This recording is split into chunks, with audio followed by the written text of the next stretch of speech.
গণঅভ্যুত্থানের মাধ্যমে দেড় দশকের কর্তৃত্ববাদী শাসনের অবসান ঘটিয়ে দেশের মানুষকে নতুন করে আলোর সন্ধান দিয়েছে ছাত্র সমাজ।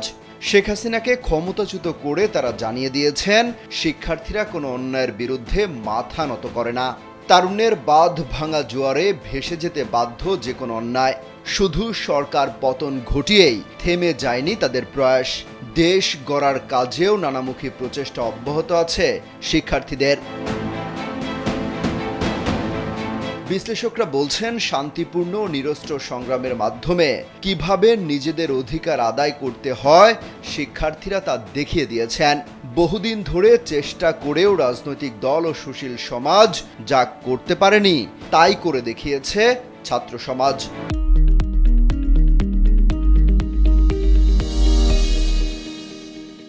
সুশীল সমাজের প্রতিনিধিরা বলছেন, তারুণ্যে কোনো বাধা মানে না, নিজেদের দ্রোহ সৃষ্টিশীলতা উদ্যমে পৃথিবীকে বদলে দেয়। গত ৫ আগস্ট শেখ হাসিনা সরকারের পতন তারই প্রমাণ দেয়।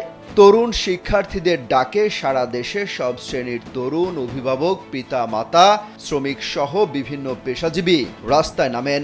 সেই আন্দোলনে সফল হয়েছেন দেশের শিক্ষার্থীরা। তরুণরা শুধু সরকার পতন করে দেশের নতুন সূর্যের আলোয় আলোকিত করেছেন তা নয়, তারা দুঃশাসন, দমনপীড়ন, দুর্নীতি, লুটপাটের বিরুদ্ধে জাতিকে একটি বার্তা দিয়েছেন, ঘুম থেকে জাগ্রত করেছেন। অনিয়ম ও অপকর্মের বিরুদ্ধে মানুষের মনে ক্ষোভ জমা হলেও দীর্ঘদিন তারা প্রকাশ করতে পারেনি। শিক্ষার্থীদের বিদ্রোহ সেই পরিস্থিতি সৃষ্টি করেছে। অন্যায় করে যে পার পাওয়া যায় না, শিক্ষার্থীরা সেই বার্তা দিয়েছেন। বিশ্লেষকরা বলছেন, আওয়ামী লীগের শাসনামলে অনিয়ম, দুর্নীতি, লুটপাটের বিরুদ্ধে বিভিন্ন মহল সমালোচনা করলেও কেউ রুখে দাঁড়াতে পারেনি।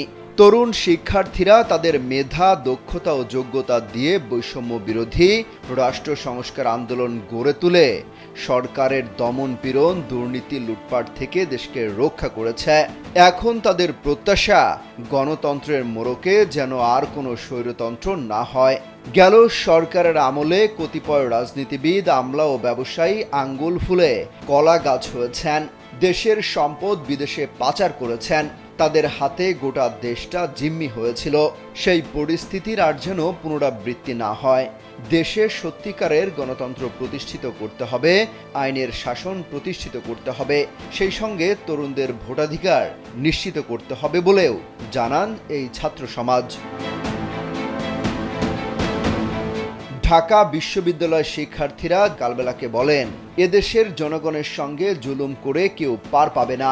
সেই বার্তা দিয়েছেন আন্দোলনের শিক্ষার্থীরা। আইনের শাসন বাস্তবায়ন করতে হবে, কোনো দলের নয়, প্রশাসনকে জনগণের জন্য কাজ করতে হবে। অমিত হাসান রবিন, কালবেলা।